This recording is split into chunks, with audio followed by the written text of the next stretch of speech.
آپ دیکھ رہے ہیں واسودیو شارٹس جی کل چیف جسٹس آف پاکستان سے IMF کا مشن جو پاکستان آیا ہوا تھا، انہوں نے سپریم کورٹ آف پاکستان میں یایا آفریدی صاحب سے تقریباً 1 گھنٹہ ملاقات کی، جس میں chief justice of Pakistan Yahya Afridi صاحب نے پاکستانی عدلیہ کے حوالے سے ان کو بریف کیا اور بتایا کہ عدلیہ میں کس طرح سے یہاں پر کام ہوتا ہے، اور ججز کی اپوائنٹمنٹ کے بارے میں بھی بات ہوئی،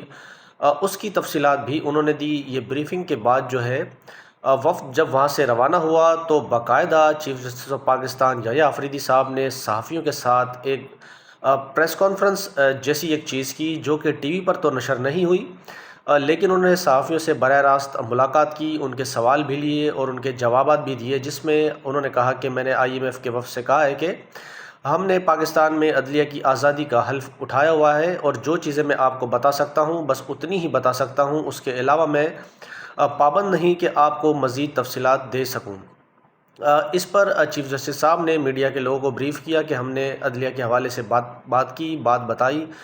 اور ججز کی اپوائنٹمنٹ کے حوالے سے بھی ان سے بات کی ہے۔ اور یہ وفد جب وہاں سے گیا تو اب خبروں میں یہ ہے کہ وہ اب اگلا ٹارگٹ جو ہے ان کا ملنے کا، وہ election commissioner of Pakistan Sikandar Raja Sultan سے بھی ملاقات کریں گے، FBR کے ادارے سے بھی ملاقات کریں گے، وہاں کے سربراہ سے بھی، اور اس کے ساتھ ہی وہ اپوزیشن کی جماعتوں سے بھی ملاقات کریں گے۔ یایا آفریدی صاحب نے ایک چیز اور کنفرم کی، انہوں نے کہا کہ مجھے عمران خان صاحب کا خط بھی ملا ہے۔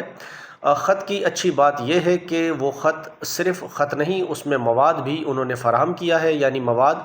ایک USB کی صورت میں ہے۔ اس میں خط جو ہے وہ کہتے ہیں کافی سیریس نوعیت کا ہے، اور اس میں کافی سیریس سوالات ہیں، اور ثبوت کے ساتھ خان صاحب نے خط دیا ہے۔ خط انہوں نے پڑھنے کی تصدیق بھی کی اور کہا کہ جو خان صاحب ہم سے چیز چاہتے ہیں وہ آئین کے آرٹیکل 184 کے تحت آتی ہے، تو یہ سارے معاملات جو ہیں وہ آئینی بینچ کو انہوں نے کہا کہ میں بھیجوں گا، پھر وہ ان چیزوں کو دیکھے گا۔